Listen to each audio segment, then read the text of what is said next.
putting an end to identity politics. This is the Kevin Jackson Radio Show. We've also had a handwriting expert looking at the evidence that was submitted. You may remember on Monday, Ms. Nelson and Ms. Allred, in support, really the only piece of evidence they had in addition to the allegations was a yearbook where they claimed that it had been signed. And they said very specifically, look back at what they said. Everything on that page they said was written by Judge Moore. Now, Judge Moore not only has denied everything she said before, but now flatly denies that. And he says it's not true. We have a handwriting expert, that's looking at those. But here's the problem. A handwriting expert can't look at a copy on the internet, right? They've got to look at an original. So right now, Trent Garman, our attorney, has sent a letter, or is sending a letter to Gloria Allred demanding that the yearbook be released. We'll send it to a neutral custodian who'll keep chain of custody, and our professional expert will examine it, and we'll find out, is it genuine or is it a fraud? All right, that does not sound like a guilty dude. I want the yearbook put out. I want it to go to a place where we can get experts to look at it. I want someone to make an independent determination of what they think, and I'm willing to let the chips fall where they may. Gloria Allred won't produce it. By the way, where is she? Hey, Gloria, are you there? Man, these leftists are something else.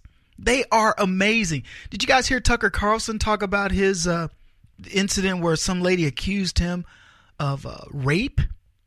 And I will tell you, when the people that warn me about what I do on Fox, they're like, Kevin, be careful when you talk to women about this and what you write. And they're exactly right. So many things can be misconstrued. People will get my phone number. They will send me instant messages. Hey, Kevin, it's great seeing you the other day or whatever. And you're like, I don't even remember. Most of the time I don't remember, being honest with you. You meet too many people.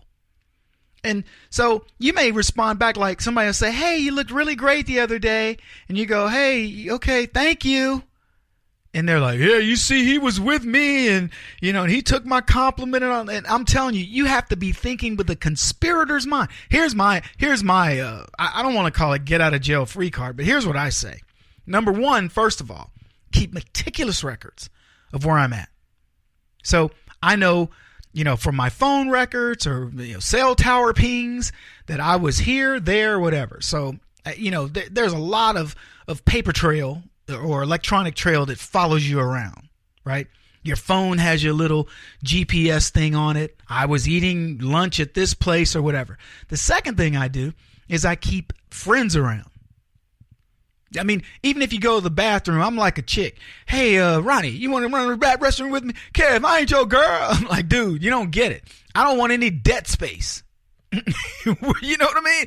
Some girl going, I passed Kevin Jackson going to the restroom and he raped me. Oh my gosh. And Ronnie goes, no, he didn't. We went to the bathroom. But boom, didn't happen. You have to live your life in a conspiracy. But here's the other thing. You also have to live your life above reproach. Now, that being said, Tucker is a stand-up dude. I know this, but here's what he said on his show. I learned this the hard way a number of years ago when I was accused of felony rape by a woman I'd literally never even seen. She was a certified public accountant in Indiana, an upstanding member of her community, and also apparently delusional. Her claims were grotesque, but they were highly specific. The assault, she said, took place in the back room of a restaurant in Louisville on a specific day at around 10:30 p.m. She included loads of graphic and horrifying detail. It was stomach-turning, and yet none of it was true. I spent the next 2 months trying to stay out of jail. I couldn't tell my children because I knew they'd be ashamed. I couldn't tell my employer because I knew I'd be fired immediately. I spoke only to lawyers, and I paid them a fortune. I took a polygraph exam from the former head polygrapher at the FBI. I never stopped worrying that the charges would become public and destroy my life. Everyone accused of a sex offense did something wrong. Everybody knows that, and I knew that no one would believe otherwise. This isn't a defense of sexual harassment or misbehavior, obviously. It's just a reminder that real life is complicated, more complicated than sermonizing on Twitter. Sometimes the mob is wrong. Sometimes the innocent are crushed. That's always a tragedy, no matter what the charge is. Of course, crushing the innocent may also be the point of the exercise, and we're seeing that. Last week, a feminist called Emily Linden announced on Twitter that she was, quote, not at all concerned about innocent men losing their jobs in the search for perpetrators of sexual harassment. Quote, if some innocent men's reputations have to take a hit in the process of undoing the patriarchy, that is a price I am absolutely willing to pay. And let me tell you, there are people out there. Welcome back, everybody. Kevin Jackson. There are people out there. They want to profiteer on you. They want to profiteer on a person like me. I don't even have any money.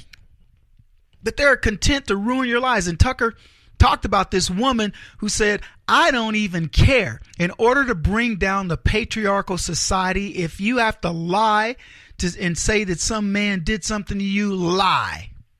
Same philosophy, quite frankly, that blacks are using on whites. If you have to lie to get a white dude fired or a white woman fired from her job so you can get that job, you lie. Go for it.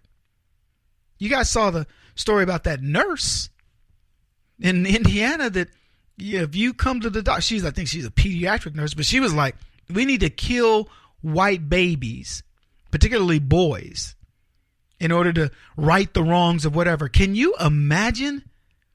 If you're a parent, I'm going to give you a warning.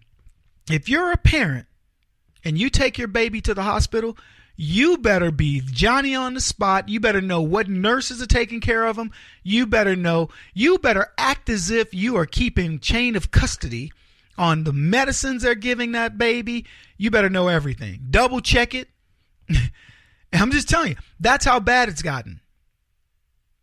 You guys think I'm kidding you when I say black folks have been trained to try to disrupt your life in the most horrendous ways possible, whether it's the DMV and slowing you down versus somebody else.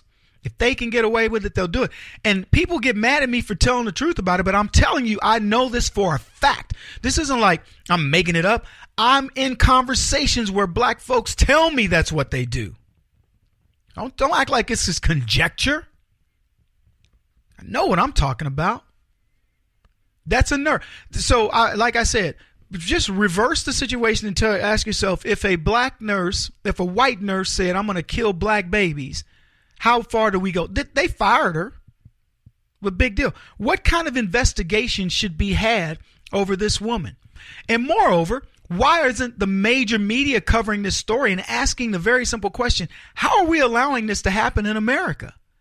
Do you understand the level, how far this can go, how deep this can go, lives impacted, how many babies died in that hospital, how many babies are dying all over the country because of that kind of racism? That's what they'd be looking at. They'd be talking about some white supremacy cabal to kill black babies, which, by the way, Planned Parenthood and black folks are doing a pretty good job themselves of that.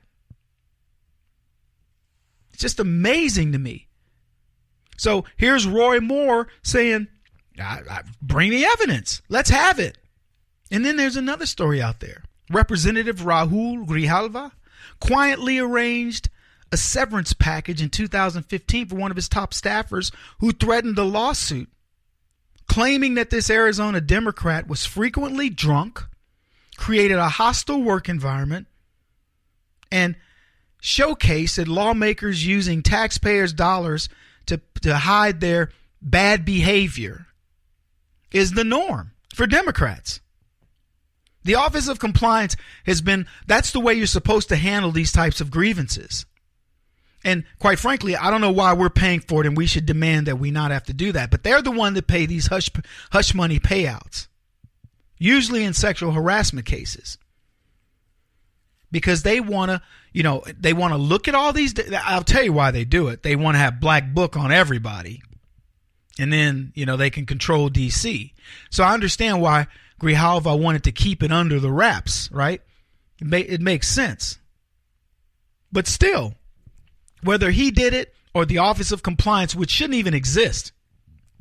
That should just be, what should happen with that is citizens have to look at the evidence, and maybe it goes before a grand jury. I don't know. I'm not going to get into the procedural parts, but I know this, we shouldn't be paying for it. And any congressman who's creating that type of environment should have the same punishment, if you will, accountability as a CEO that did it. He represents a lot of people.